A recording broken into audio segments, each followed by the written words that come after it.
see white lies dancing between the lines. She's an atheist. Carousels in her mind, spinning all in her eyes. She's an atheist. Hello and welcome to the Digital Freethought Radio Hour on WOZO Radio 103.9 LPFM right here in Knoxville, Tennessee. We're recording this on Sunday morning, May 15th, 2022. I'm Larry Rhodes, or Doubter 5, and as usual, we have Wombat on the line with us. Hello, Wombat. I hate my own sweet tooth. It's not a good sweet tooth. We got to get some protein in here. Don't tell Dread because he loves that pasta. I hear you. Our guests today are John Richards from England Way near London. Welcome. Hello. Digital Freethought Radio Hour is a talk radio show about atheism, free thought, rational thought, humanism, and the sciences. And conversely, we'll also talk about religion, religious faiths, gods, holy books, and superstition. And if you think you're the only non-believer in your town, well, you're just not. Here in Knoxville, in the middle of the Bible Belt, we have a group of over 1,000 of us, getting close to 1,100. We'll tell you more about that group after the mid-show break. Wombat, what's our topic today? Today's topic is, why don't they put God on the ballot? And before we get into that, I just want to say, hey, listen, I feel like I'm a little bit slower today than I normally am. I'm going to coin a new phrase. I feel like I'm in a carb coma because I hit my weight loss goal last week or this weekend. And the first thing I did was go out to the grocery store and got a bunch of stuff that I wish I always was able to eat. Just like I had some small ice cream mochi balls. I had cake. Like I bought two individual slices of cake without like going crazy on the whole thing. And I got these like muffins that had this crazy stupid icing on the top. And now my head's just like, too many carbohydrates in my system. I'm not enjoying it at all. And I never want to touch that stuff again. It was just like when a dad gives you a full box of cigarettes to go through. You're just like, Dad, don't make me do that ever again. Yeah. Or makes you drink a whole beer when you're 10. And you say, what does it taste like, Dad? And he says, here, drink this. Tastes terrible. So awful. That's where I'm at right now. That's how I'm holding up right now.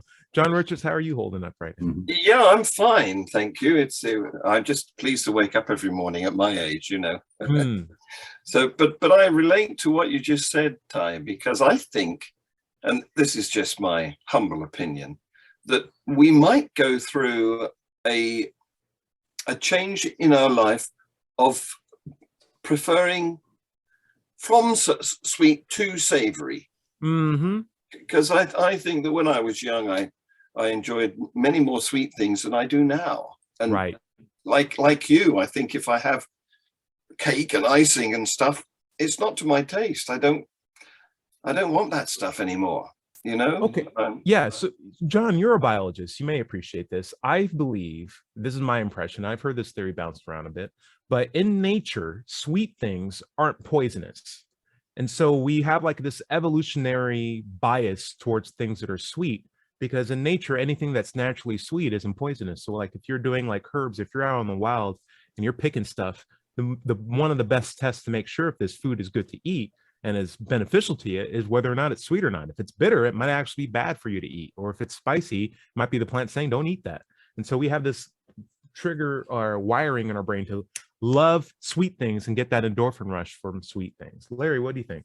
Yeah, true. I've got a random bit of advice I like to throw out every once in a while when we're talking about sweets. First of all, if you drink cold liquid and you get a pain in your tooth, you just have sensitivity to cold, no big deal. If you're eating sweets and you have pain in your tooth, you have decay, you need to get yourself to a dentist. But do not let them pull that tooth. Get a root canal if you need to, because if you let them pull the tooth, it doesn't exercise the bone anymore and you lose bone mass. End of rant. Okay. So John, as a biologist, what do you think about that theory? Picking up on what you said, first of all, about us evolving to like sweet things because they are calorie rich. Yeah, makes a lot of sense to be adapted to grab your calories when you can, you know, and not poisonous. Yeah. In a world where you might not have any availability in the near future. But nature's more clever than that. isn't it? Because sometimes the calories are wrapped around a nasty poisonous part of the fruit.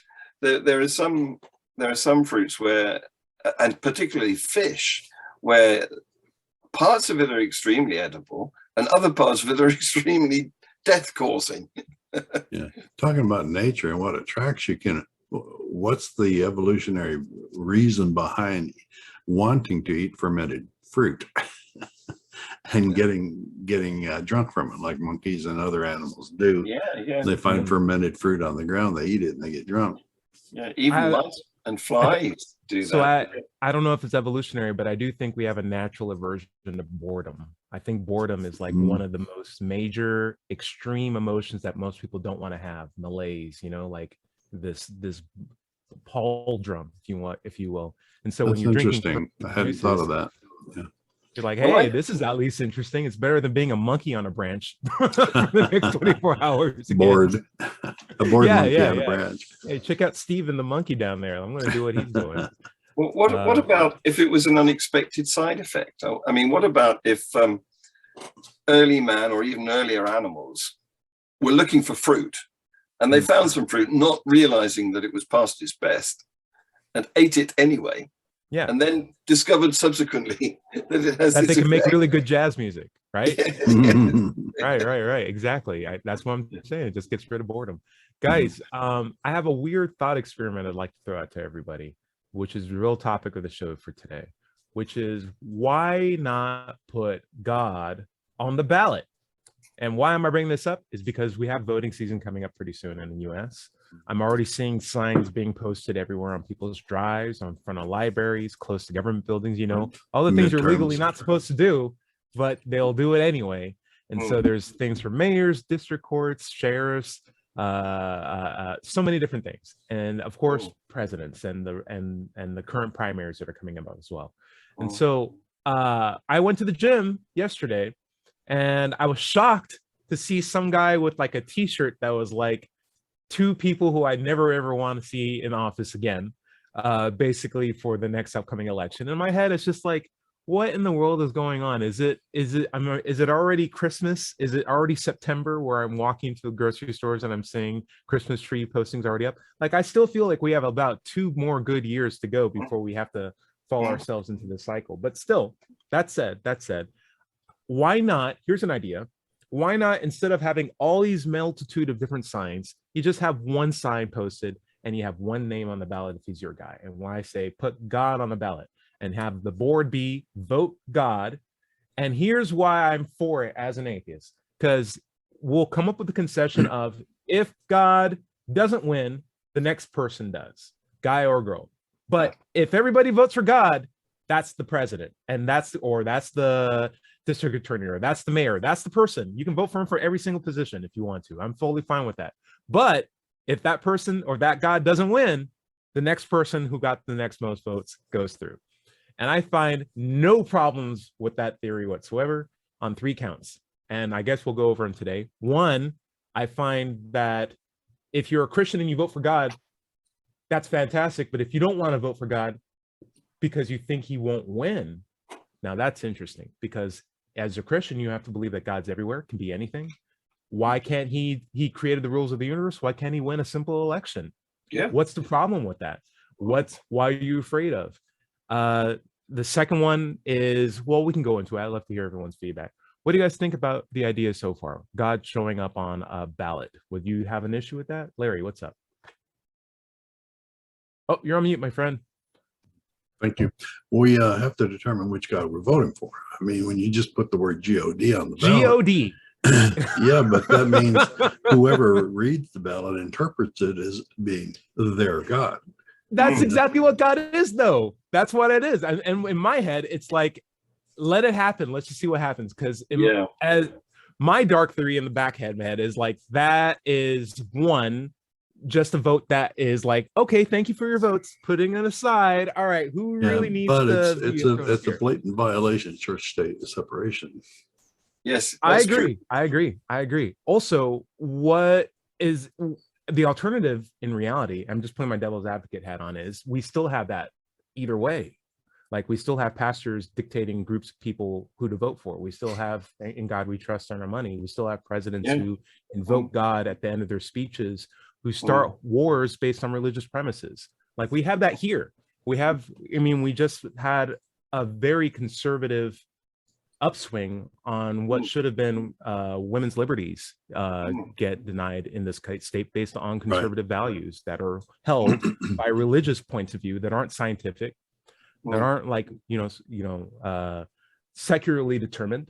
And I feel like if that's the case, put God on the ballot and let's see what that God has to say about that, whatever it is. Put God on the ballot and let's, stop dancing around an issue and make it explicit. I find there would be far more value in just having it an actual person who either gets into office or doesn't get into office, rather than someone who never even was on a Democratic ballot and still yet has so much political swing and favor in our current system. Yeah, well, it would be against your constitution, but I mean, that would be the first time that something had been done against your constitution. so why don't you do it as a pilot scheme, to see how many legs it's got? But because at the moment, you don't actually have himself on the ballot paper. You merely have his representatives who are not shy at declaring their love of him, right? Which is different from everywhere else in the world. That would miss the whole point of putting him on the ballot. Also, go ahead, John. Go on, Joe. You'd have to specify whether it was God capital G or God small g, of course, because the small g opens a plethora of conundrum because of all the thousands of other gods that go under that name. Yes. But also, legally speaking, it is not an illegal thing to have a person named God, capital G, capital O, and capital D, and no last name whatsoever. It's not legal for you to have a last name. So you could put God on the ballot from a legal point of view. Whether or not it's representative of whoever is a completely different issue. Hey, what's up? How are you? So there's my thought practice. Go for it, Larry. No, I was waving. There's a cute kid on the video stream for any radio listener. The issue that I find out is if we can get past that barrier and we put God on the ballot, I feel like Christians would have to ask themselves, well, if I follow this scheme and God doesn't win, then it's really the next guy who's going to win. But in my head, it's like, if you have faith, then God should win every single time, right? Like, why are you under the impression that your God who made the universe should lose? But if we get past that, my second thought is, okay, so God wins the election. Congratulations to God. But he doesn't show up. He had this, so we forgot that God has this very great tenacity of being the hide and seek world champion of the last 3 millennia or something like that. And so if God doesn't show up, that's going to be fairly telling. If he's not there to rubber stamp anything, sign anything to law, arrest anybody, make any judgment decisions, that's going to be a problem. Do you guys do you think that would, rustle some feathers among the Christians? What do you think, John Richards? Well, we've actually got a situation like this. Go away. Sorry. I've got a child here with me who's being a nuisance. So we actually have a situation. She's cute, like nuisance. This. She's all right. She's good. She's good. All right, go ahead. We actually have a situation like this right now because 2 weeks ago we had an election here, and one of the areas that got a full election of their actual government members was Northern Ireland.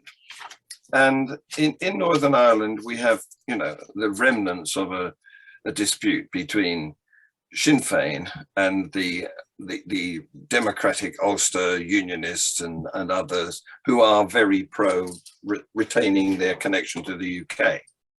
So this year, for the first time ever, Sinn Féin won a majority. Now that's upset the apple cart because, of course, winning a majority means you get to have the first minister.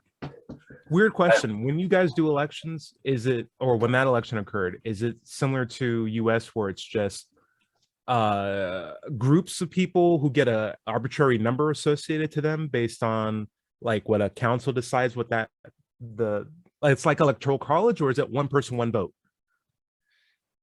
In Northern Ireland, no, well, that's not an easy question to answer because we have so many different levels of election here, different tiers of election. Some of them are elected on one person, one vote, first past the post.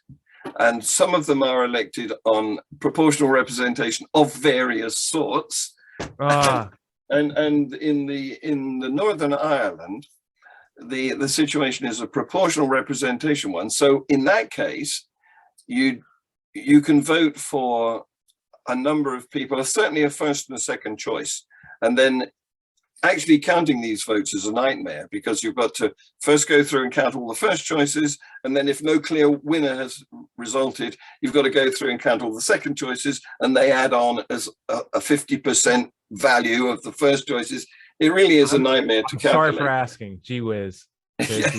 Just vote for God. It'd be a lot easier. What do you think? Yeah, absolutely. But in this particular case, what happened was Sinn Féin won the numerical vote. So they've got the most representatives, and ostensibly they should get the first minister and form the government because they can outvote. Actually, I don't think they have an overall majority. They would have to have some smaller party in association with them.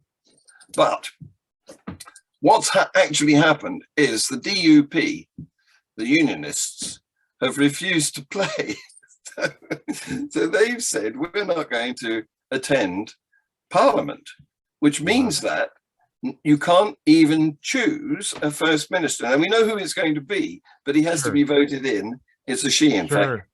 They have to be voted in, but the DUP are not going to attend that meeting. So I'll pick my toys and go home if we can't play. So it's basically a bunch of people. So I'm going to do a quick translation for Americans. Basically, someone said, come over to my house, let's play Street Fighter. And someone brought Mortal Kombat instead. And they were like, well, it's my game console, so we're going to play Mortal Kombat. And people were like, you want to play Street Fighter. And the guy who has the console with the Mortal Kombat cartridge says, well, screw this, I'm going home. They take their console and they go home with it. And everyone's just like, well, this isn't what we wanted. It's exactly that childish. Yes. And so Boris Johnson is going over there to try and sort it out this week. And if he can't get some sort of agreement between them, then they're going to have to go for another election. And guess what? The result will probably be the same. So elections are complicated. Yeah. Larry, please come in here. You're mute again, my friend. I was going to change the subject a little bit from the elections back to what if God didn't show up. You know, if he didn't show up to accept the winnings of the election, but you know, his followers would just say he's everywhere. He's always everywhere. So he did show up. He's here. Of course, they'd be speaking from the delusion that they embrace, but nobody else could see it. It would be like the king's clothing, right? You know, type of thing. I feel like we would then come to a stark realization that he's terrible at any leadership position. Because like if we elected him to be sheriff, he's not arresting anybody. If we elect him to be a judge, he's not writing any decrees or like, you know, admonishing judgment or anything like that. If we elected him to be a mayor, he's not managing permits or regulations. People are just going to run rampant with everything. Well, we should be glad that he's not showing up. He isn't real, because if he did, anybody who disagreed with him or wasn't obedient to him, he'd just smite. And in many cases, that means giving them diseases so that they would die or drown them. Fighting, yes. And that leads into the third point I wanted to get into, but we're actually getting close to the bottom of the half hour, aren't we? Yep, pretty close. Well, we waited a little while to start the show. We're only 19 minutes into it. Okay. How about this? We'll go into the third point and then lead it to it. But the idea is God is not going to be good at the role. And if he can't be a mayor at a local town, why are we so quick to believe that he's the leader of the universe itself, right? Yeah. Like, think about that for a moment. He can't even be, you know, a assistant to a sheriff. It would be a terrible position for him because he doesn't show up to work. When he does, we're all gonna like, who's gonna get smite today? Like, we don't really know much about him. And from his, you know, if he was the actual character as he was in the Bible, that would be a terrible person to have be a judge of humanity because he's so inhuman just based on his character and the way how he treats other people. Not only that, but I'm just going to be straightforward. Guy's kind of a bully. And so I think it leads into the third like point a mafia boss. Not even a good one, because there's good mafia bosses don't even you can make good shows about him. I've read the book that purports him, the good book, and it's actually a really terrible book. It's like it's so awful. terrible. So basically, he's no good at anything which requires his attendance. Yeah, he's more of like the big idea kind of guy that plays the orchestra, right? Yes, yes. The silent director. Yes, the very silent director. So but the idea is we have a situation in Germany, of course, where you can, and usually for Europe, you can be overtly religious and still get elected, because they have a whole party called the Christian Democrats. Sounds like America. Yeah. And they've won some elections and formed coalition governments and things. You say that like it's a bizarre thing for an American to hear. Like that, it's in America, it's hard to get elected if you're not that. Yeah, yes. Well, it is bizarre here because if you declare your religious nature in most of Europe, you won't get elected because that's not what people want. Right. People think you're a loony. And the crazy thing is, it's all part of this greater context of when you're an atheist, you feel like you're walking through an episode of The Twilight Zone. Really does, because everyone is essentially so indoctrinated in this fanciful belief that when they talk about, oh, you don't believe in Zarbon? Well, where you get your morals from? How do you not go around killing people? And you're like, you keep from killing yourself is what I hear so many times. Is the only thing keeping you from not killing people or hurting yourself or just randomly shooting people your belief in Zarbon? It's like, that's the only thing grinding me to reality. You're like, well, maybe I should just focus on getting to work and going back home safely today. Like there's only so much that I can do, That's so true. And then the electorate's like, we believe in Zarbon. And you're like, oh man, it's all the way to the top. It's gone all the way to the top. Yeah, there's a saying going around the internet that says being an atheist in America is like being the only sober person in the car, but they won't let you drive. Yeah. It is. It does feel like that. That's a great analogy. And so I say, put Zarbon on the ballot. Let's put it to the final test. If you agree that this is a real thing, put it on the ballot as an indication of a demonstration of your faith to compel Zarbon to show up, to actually do the work that Zarbon, decrees is the way how we should be treated, and see whether he shows up to work. And if he does show up to work, everyone will believe. But if he does show up to work and does a terrible job, maybe we elect a better person next time. That's all I'm saying. Maybe we won't be satisfied with Zarbon's performance at the end of the day. He ought to show up at the count and accept his winning. Yes. I feel like there's some sort of, they have to sign something before you can be something like that. You have to sign something. Right. Yeah. So here would be my last point on this thing. If God were to actually win the election and actually show up, okay, and now we have God in office, the Christian dream, I think we would be quickly reminded of how much Christians would then have to start acting like Christians.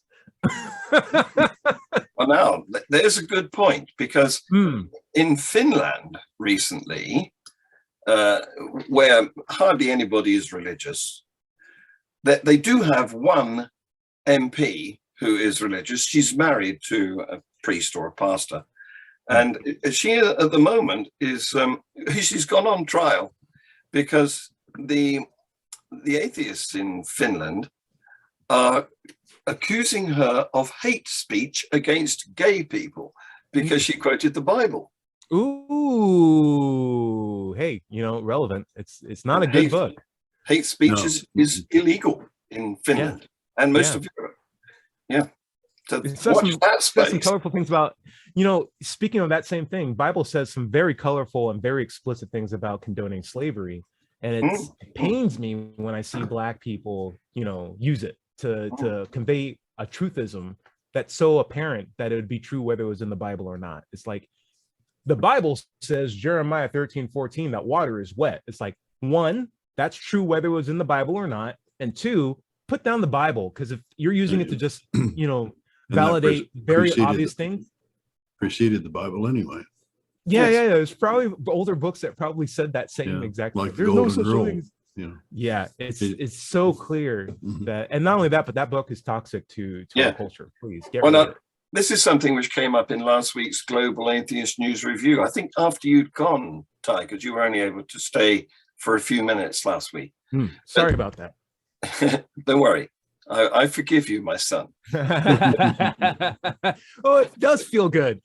Tell me where I get your brochure. I might want to sign up for this. Okay, go for it. Sorry for interrupting. But what came up was connected to what Larry said about water being wet was known before the Bible, because it's obvious that the Bible is well out of date, isn't it? I mean, it was written 2,000 years ago, and we desperately need a new edition, don't we? Because, I mean, there's no mention of gravity waves or the Higgs boson. Mormons have entered the chat, but yes. There are mentions of stars falling to Earth. How does that work? Yeah, that's very bizarre. So give us a new edition, God. Come on. Yeah.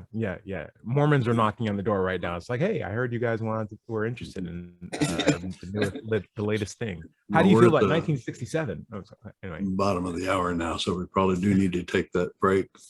Stay tuned right here for the second half of Digital Freethought Radio Hour. We're on WOZO Radio 103.9 LPFM here in Knoxville, Tennessee. And we'll be right back after this short break. Welcome back to the second half of the Digital Freethought Radio Hour. I'm Doubter 5, and we're on WOZO Radio 103.9 LPFM right here in Knoxville, Tennessee. Let's just take a moment to talk about the Atheist Society of Knoxville. ASK was founded in 2002. We're in our 20th year. ASK has over 1,000 members, and we have weekly in-person meetings in Knoxville's Old City at Barley's Tap Room and Pizzeria. Look for us inside the high top tables between 5:30 and 8-ish. We're usually the loudest and happiest group there. We also have a Tuesday evening Zoom meetup, a virtual meetup. If you'd like to join us, you can email us at askanatheist@knoxvilleatheist.org or let'schatsc@gmail.com. You can find ASK on Facebook, meetup.com, or just go to the website at knoxvilleatheist.org, or you can just Google Knoxville Atheist. It's just that simple. By the way, if you don't live in Knoxville, you should still go to Meetup and do a search for an atheist group in your town. Don't find one? Start one. That's right. Wombat, where do you want to pick up? Let's go over some listener comments today. Good suggestion by our own John Richards. So the last episode that we talked about was we need karma-o-meters, and ways to figure out how karma actually exists. Though we did make some comments that angered one of our commenters. Black Panther said, "There is no anger in God." End of quote. Just say. So he may have said that and got a little angry. The Bible would disagree with him. Has he read the Bible? One would wonder. Dada's Trading Room. It's on the same topic. I think we actually may have made a comment like, God's angry, but these people aren't angry. Dada's Trading Room says, Hare Krishna people are actually the happiest guys I've ever met. And of this comment, thank you for that very much, Dada's Trading Room. Hare Krishna, aren't they the guys who are like wear Indian garb and they have like beads and stuff like that? And they're always passing out brochures. Yeah. Let's see. Anna Moda had a question specifically for Doubter 5. She says, would you say that's possible to say that you are a conservative without saying you're a Christian? I'm a conservative first and a Christian second. Yeah, I have a relative who's a non-Christian. He's an atheist, but he's very conservative. But if someone just came up and told me I'm not religious, but I'm a conservative, I would have several pointed questions for him. What kind of conservative are you? Are you a fiscal conservative, a environmental conservative, values or moral conservative? And if so, which particular values? Just saying you're conservative covers an awful lot of bases that it may not actually cover. So I'd have to talk to them.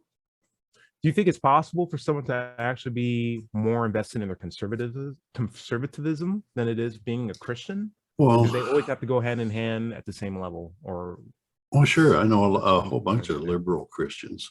They come to our meetups. I know a couple of Christian liberal preachers or ministers.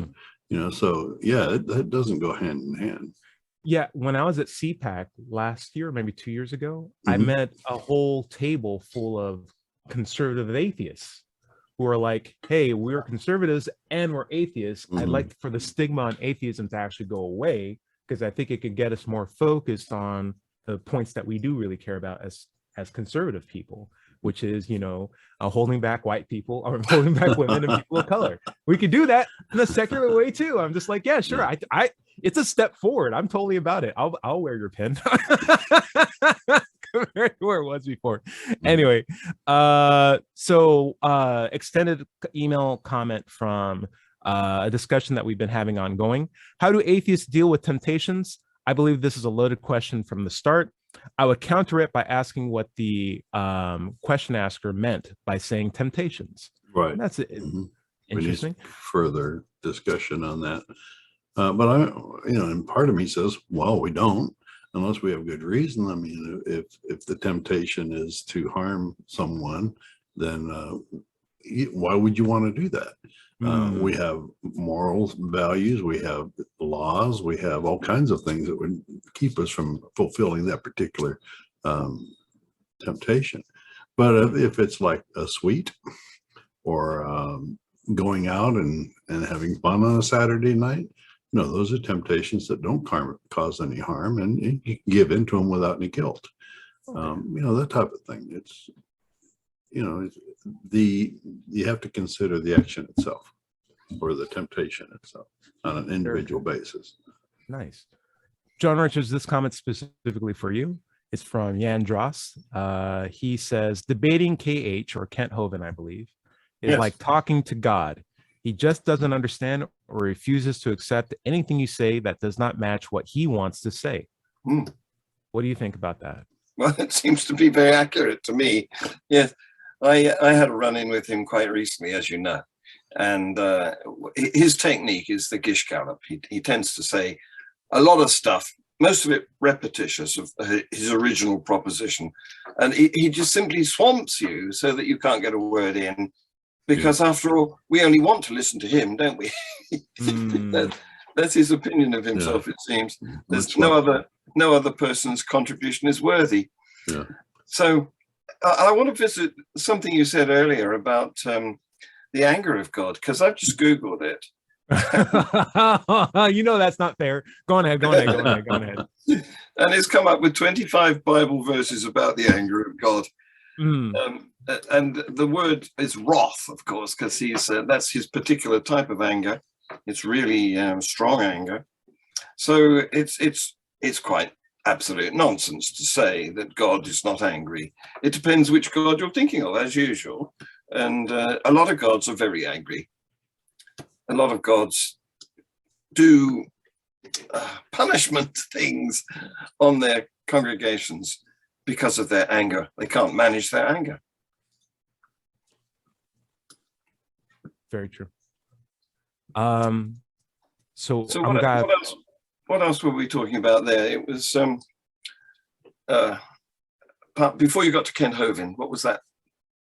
So the previous comment from that I gave to Larry about what was it? Let's see. Conservatism. Oh yes. Conservatism. I'm trying to pull it up right now. So is it possible to be a conservative first and a Christian second, basically? Well, yes, and in any order. Although there is a sort of correlation between conservatism and religiosity, it's not compulsory, and there is no necessary or essential connection between the two.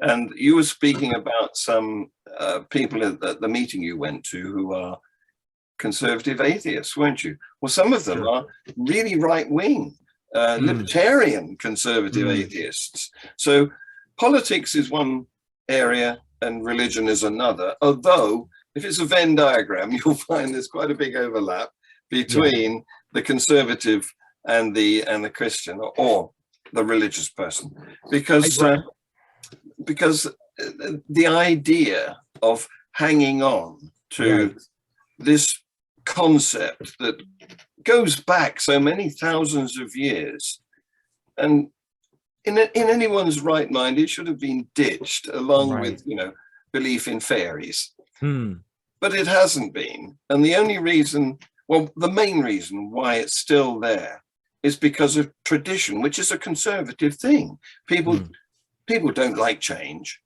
A lot of people don't like change. And so conservatism goes with old traditions, religions that have originated thousands of years ago. Larry. Yeah, since we're talking about anger, what do you say when people say, "Why are you atheists so angry?" I mean, we could probably make a whole show out of that. Yeah, we have. What do you say when someone says that?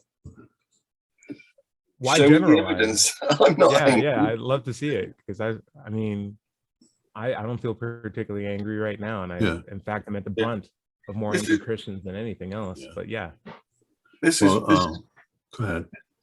This is part of demonization, isn't it? This is part of what theists want to do, is make atheists look bad.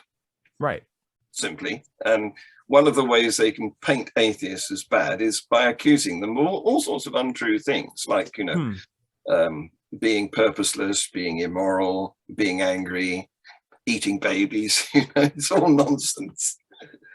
It's sort of like saying, well, atheists can't get a date on prom night. It's like, you know what? Even if that was absolutely true, it still doesn't convey a good argumentation to get rid of atheists. If you don't like atheists, come up with a good argument to get to your God claim, like a good, reasonable pathway there. And every atheist you present that to will suddenly become one of your religion flock. It's that simple.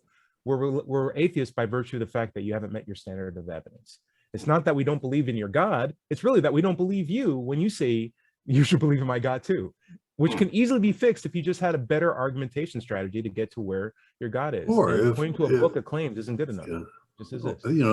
Matt Dillahunty has a good point about this. If God wanted us to know, to believe in him, it wouldn't be any harm at all. I mean, any problem at all for him to convince us. He after all, is omniscient. He would know what evidence we need to convince us, and he hasn't provided that. He should show up and even stand outside the polling station. Right. And likewise, even if he did, it doesn't necessarily mean that we'll worship him automatically. So it's not suddenly, going against our free will for him to just present himself to us. God, the devil knows God exists. The devil is still not on team God. And devil has gone to heaven, according to the Bible, and has spoken to Jesus face to face, and still is not on team God, right?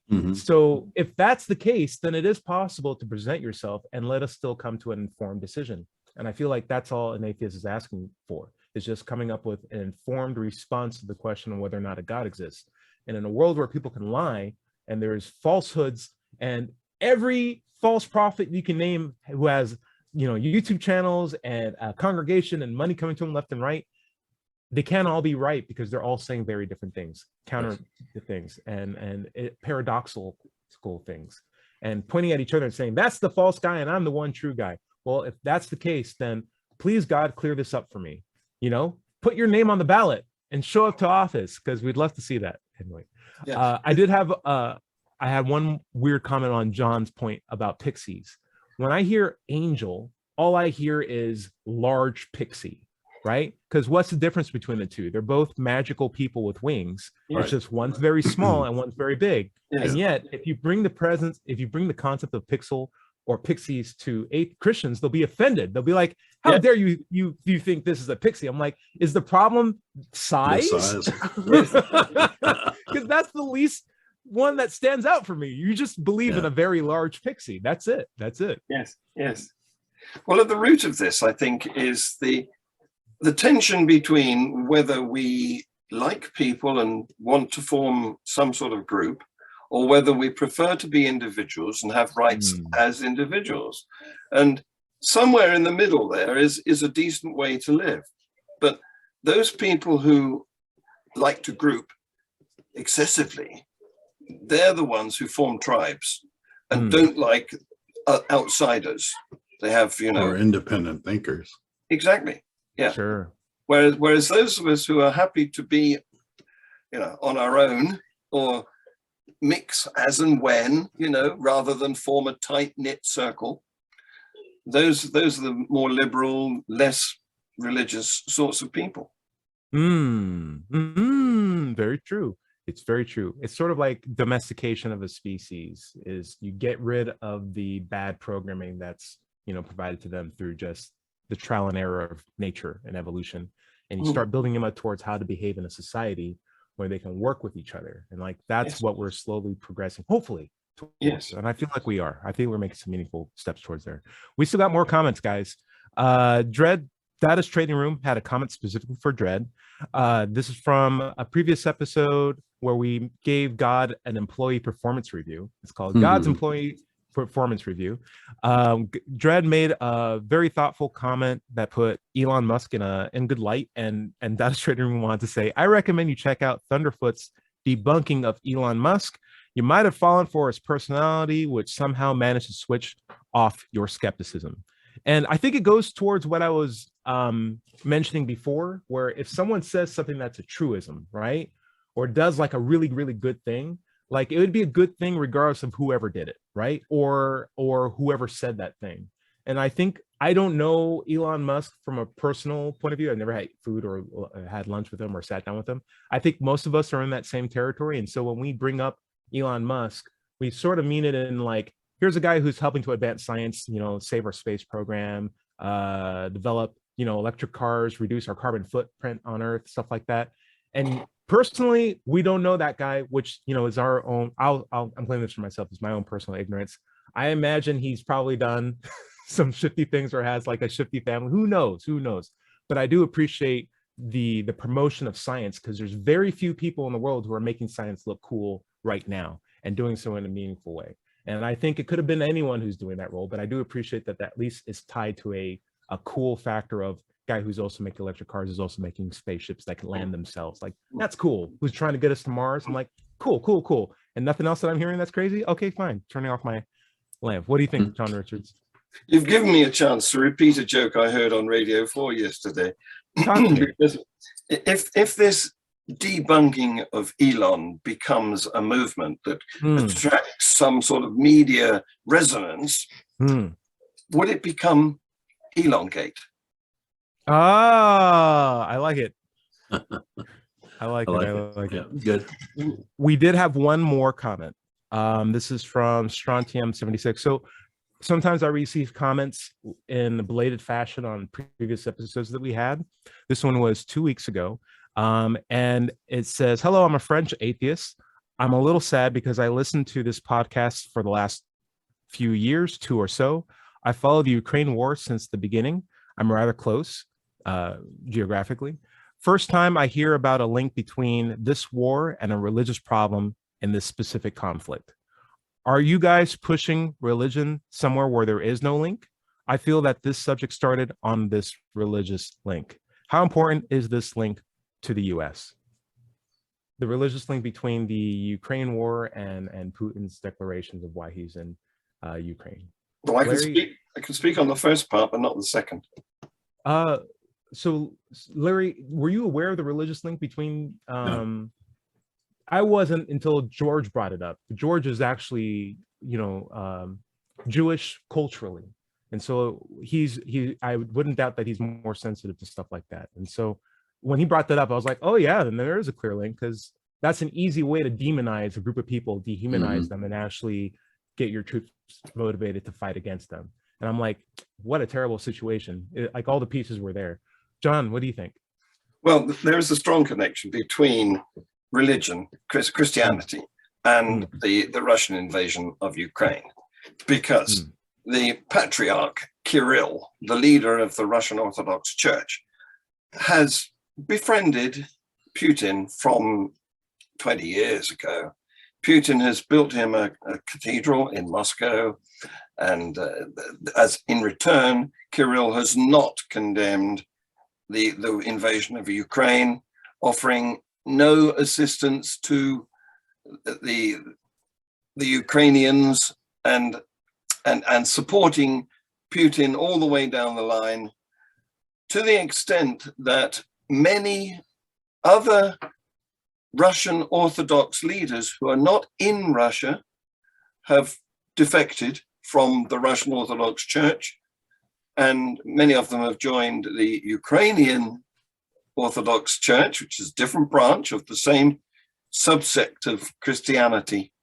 So, even the Pope, he's obviously, this is a different branch of much further back, a schism that happened way back between the two halves of the Christian religion.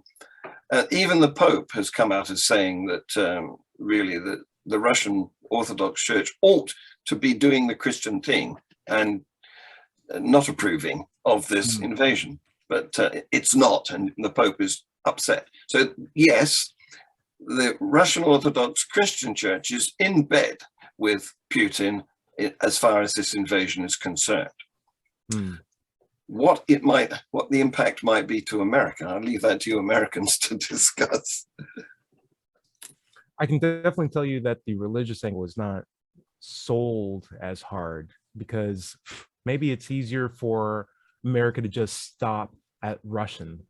You know, like the whole Rocky movie was not like, Drago is not only Russian, but he's also, it's like, we stopped at Russian. It's like, yeah, he's foreign. That's all you need for us for us to demonize him. You have an audience of people who like things simple in your movie goers, and it's very true. It's very true, and it's not for the good.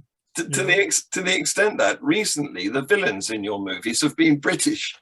Right. Wow. How weird. And that's always been the case. Oh man, it's always been the case. And I think that's probably why Star Wars is so hard to catch on. It wasn't always the case. It used to be the Germans, but more recently it's been the Brits. Right. It's just been Brits, just been people with Americans with British accents. Yes. And sometimes too. It's very bizarre. Anyway, guys, we have about 10 minutes left in the show. Wanted to just do a quick recap. God on the ballot. Reason why I love it is because it can drain votes into a segment where we can just push them aside, hopefully, and and hopefully let the next person win. And it consolidates a lot of like useless conservative points of view into like this one vote that just basically is a statement, or at worst a protest statement. And then it's like, thank you very much. And then we move on with the real votes. Or if those votes become big enough that they actually win, now we have two issues. Maybe God shows up to do the job, which is like, okay, everyone's a Christian now, or everyone believes in this God now. Or that God doesn't show up, and the people who would put their votes in that person no longer vote for that person and realize what's up. Or third case, that God shows up, he's on the ballot, he shows up, and he does terrible, he does a terrible job to the point where everyone realizes, oh, this was a bad idea. Like, what do you mean women can't be officials? Like, this sucks. What do you think, Larry? Well, there's a fourth option too. I mean, when you see God on the ballot, every religious person is going to interpret as being their God. Yes. So they vote for him. Do 5 gods show up? Or 20? Hey, that's mine. That's my job. Yeah. Oh, let them work it out. Wait. Right. So it's a Moon Knight. It's the series finale of Moon Knight situation where all the gods show up and start arguing with each other. I love it. I wouldn't want to be around though. No, I don't think. I think everyone loses in a situation like that. But could be the next episode of Doctor Who, where all the gods turn up and have a fun. Or Star Trek. Yes. Right. The other point I wanted to make, I guess, is my final points, is the thing about a truism is that it's true regardless of who or what says it. And so if there's a really good quote in the Bible that you appreciate, that you like, that you go back to, it would be true most likely even if it wasn't in the Bible. And my thought is, imagine if someone said a quote in Psalms that you liked very much. If it was like a good point on how men think or how leaders should rule, it most likely could have been said in Sun Tzu's Art of War, or some other, political science textbook that's modern, maybe even more Confucianism. Confucianism. There's so much good literature out there. Don't just stop at the Bible. Have like a rich place to resource these informations from. Truisms exist everywhere. Exactly. Oftentimes, when you realize that it's the truism, that the thing that you care about, not the person or the source that you're getting it from, then you free yourself away from the cult of personality that's surrounded by that book, or the person who says that thing. And then you realize, similar to the Elon Musk situation, that anybody who would be promoting lower carbon impacts in the world and supporting space travel and making electric cars, you'd be for that in principle, regardless of whoever's saying it. Likewise, we tend to like hold on to things. And I feel like conservatism is a lot about that. I think John Ritchie had a fantastic point on that. Like, conservatism is about holding on. Doesn't update. It's always going to be holding on. That's what it is in principle. Maybe there are some good things to let go. Maybe we will work best when we do evolve as a culture. And so maybe it's not good to be, maybe there should be an openness to, instead of holding on, look for the best things to hold on to. And that should be what conservatism should be, always looking for the best thing to be holding on to. And that might change over time. What do you think, John? Feel free to close this out. Interestingly, I had a debate about this on the Facebook site called Unbelievable ? And it was against somebody who said, we believe that there are certain truths that simply have to be conserved. There are certain patterns, traditions that have to be conserved, patterns of life, certain virtues. If they're not conserved, then society itself will inevitably be weakened. This is another week's blog, isn't it? So he seems to think that truisms need to be conserved. Well, I don't. I think that if something's true, then having a belief or an opinion about it is irrelevant. Right. You can have that's interesting. If something's true, having an opinion or belief about it is irrelevant. That's interesting. Yes. And they're also saying that a belief in something that's true wouldn't necessarily hold us back as a society. It could be progressive truths. I am going to think about that quote for like all week. If something is true, your belief or opinion about it is irrelevant. That's very, that would neuter so much religion in its own shell, right? Yeah. Well, you see, if something is true, then presumably it's factual. And while you can have your own opinion, you can't have your own facts. True. It is irrelevant. No matter I love which that. politician says that. So like, you could be like, hey, is God true? Yes. Well, then stop talking to me about him. Exactly. There's it a should be great something quote. I can actually figure out for myself. Thank you. I appreciate it. Now leave me alone and get out of our politics. There's a great quote by Aldous Huxley on this topic. I don't know if I can find it now. John, in the meanwhile, while you're looking that up, where can we find your stuff at? At Freethought Productions. It's a YouTube channel, and I'm really getting into it now. I've got a lovely Freethought Hour interview yesterday with a British Columbian ex-fundamentalist lady who is really fun to interview. When you say British Columbian, do you mean someone who's in Colombia but is from UK, or do you mean I mean Canada? British Columbia, there you go. Canada. There you go. Yeah. The westernmost state of Canada. Yeah. So, yeah, go and watch that. Tonight, there will be, actually, it won't be tonight because I don't think Dred's available and he's the one who live streams it. I record Global Atheist News Review, where we get opinionated people to express their views on the news. And Ty, you're going to be one of them. Please welcome. I've got several other people from various parts of the world, including South Africa, possibly Sweden, and the UK. And cool. we will be taking the news apart, giving our opinions of all these things that religion has done in the last 6 days to impact humanity. Come for the opinions and the beliefs, basically. Relevancy, we're here to have fun. Larry, where can we find your stuff? Do you have any comments on this? Well, have you finished? Have you told everybody where to find your stuff there, Tyrone? You're on YouTube and I'm here as Let's Chat. Feel free to, subscribe if you like this kind of stuff. My recommendation, though, is always to check out, the other channels that are promoted on the show. I highly enjoy Freethought Productions. I think you should check it out. I like being on the Global Atheist Review or News Network, basically. It's the additional show that's on Freethought Productions on John Richard's show. And I keep coming to Larry about this, but there's this thing called atheism as a whole, and I still don't know what it's about, but I've heard that he may have some literature or wrote a song about it or something. Larry, have you ever thought about writing a song about it and just putting it? Maybe a book. Nice baritone, southern tones. Just oh yeah. Oh, that'd be an awful long song. No, I have written a book about atheism. It's called Atheism, What's It All About? It's available on Amazon. My content generally can be found at digitalfreethought.com. Be sure to click on the blog button for our radio show archives, atheist songs, and many articles on the subject of atheism. If you're having trouble leaving religious beliefs behind, and it can be emotionally wrenching, you can find help at recoveringfromreligion.org. Be sure to check them out. By the way, you can find this show on Apple iTunes, Pocket Casts, Amazon, and on podcasts everywhere. Just search for Digital Freethought Radio Hour. Thanks for joining us. And remember, everybody is going to somebody else's hell. The time to worry about it is when they prove that heavens and hells and souls are real. Until then, don't sweat it. Enjoy your life. And we'll see you next week. Say bye, everybody. Bye, everybody. Bye-bye. Bye.